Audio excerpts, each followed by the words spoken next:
10,000 BC, 2008. Note, this spoiler was sent in by Amaryllis. The story begins with a voiceover that explains that long ago there were a people who were hunters. Things were not going so well, and the spirit woman was constantly asking the gods for a sign. The sign came when the hunters found a young girl with blue eyes. Her name was Evolet, Camilla Bell. The spirit woman touched Evolet's face and saw visions. After that, she said that all of Evolet's people had been slain by the four-legged demons.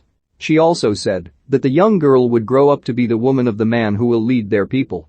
All of this will happen after the people's last hunt.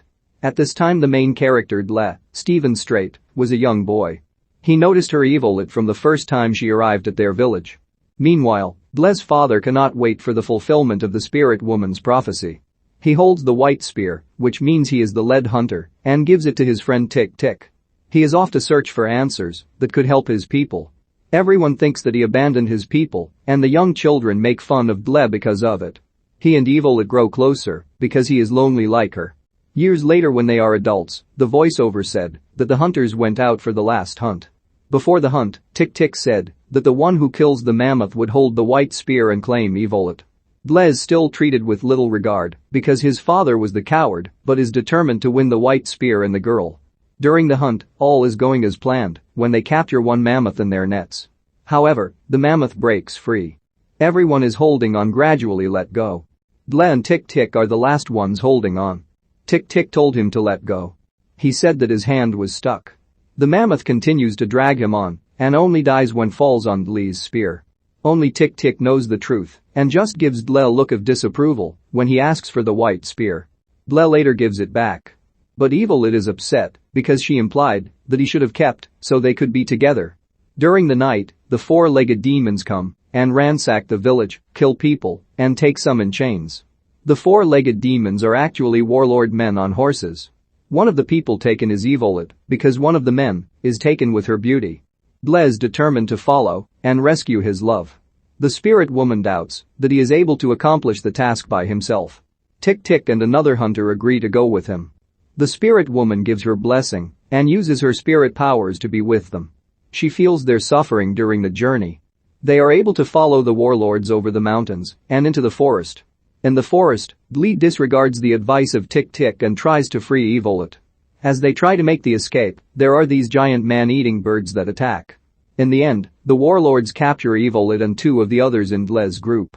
Tick Tick is injured. Dle nurses him back to health while continuing to follow the warlords. One night he is out trying to kill some food and falls into a pit. Some time later he is awakened by the rain. He sees a saber-toothed tiger that is struggling not to drown. He wants to kill it, but cannot since it is helpless. He frees the tiger and the tiger roars in his face and runs off. The next day he and Tick Tick go into a village and begin to eat food that they see that is outside. Then the tribe of people appear and pull out their spears. There is a face-off between the tribe and Dle and Tick Tick. Meanwhile, the saber-toothed tiger appears and once again roars in Dle's face. He mentions to the tiger that they already know each other. Because this exchange fulfills an ancient prophecy in the village about the man that speaks to the tiger, they followed Dle to rescue their people. The warlords passed through and captured some of their people too. All the tribes band together following Dle to rescue their people. Someone mentions that the warlords use birds to fly to their destination. The birds are actually ships going down a river. Dle and the men travel on land to meet the warlords at the end of the river. There are thousands of people there that are being held captive to build giant pyramid for the Almighty. The Almighty is supposedly the god among them and commissions the build of the pyramid-like tower in the ancient city. He gives his approval or disapproval of the work being done on the pyramid.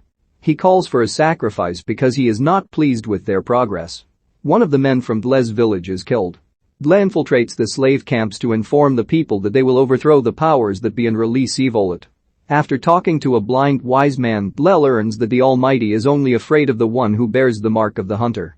He does not have this mark, and so he is unsure if the enslaved workers will assist him with overthrowing the Almighty. That night Tick Tick is killed in a scuffle with some of the guards from the ancient city. He passes the white spear to Dle and encourages him to fulfill his destiny. Meanwhile, the warlord has bought Evolet and is getting ready to claim her as his. With her in his arms, she takes his knife. She is stopped from killing him because priests or monk-like people come to take the warlord. They ask him why he did steal from the Almighty. Then they take the knife from her. When they do so, they see her hand and her scar is the mark of the hunter. Her scar matches a constellation. They're on to tell the Almighty, and he is understandably agitated because he is near his end. The next day is the rebellion. Ble gets the mammoths that are doing the work to rampage. As a result, all hell breaks loose. People who were getting whipped turn on their captors, beating and killing them. The priests or monk-like people tell the Almighty what is happening. He said they should tie up the girl because the hunter just wants her. The hunters and ex-slaves are running towards the temple of the Almighty, and Ble stops everyone because he sees Evolet tied up. The Almighty said that he can take her and leave everyone else. He says that he will agree to this bargain. Then he throws his spear and kills the Almighty. Everyone sees that he is not a god as he claimed. While all the fighting is going on, Ble is looking for Evolet. The love-struck warlord is determined to have her and is escaping with her on a horse. Evolet uses an arrow to stab him and they fall off. She runs towards Ble. The warlord shoots her with an arrow in the back and says that Ble will not have her either. Ble holds her and she breathes her last breath. But as she does that, the spirit woman gives Evolet her breath. Evolet lives in Ble, his tribesmen return home. A man who was friends with Ble's father gives him some seeds for them to carry back to their land. This is so they will have food and not go hungry in lean times. The movie ends with Evolet and Ble kissing in the sunset.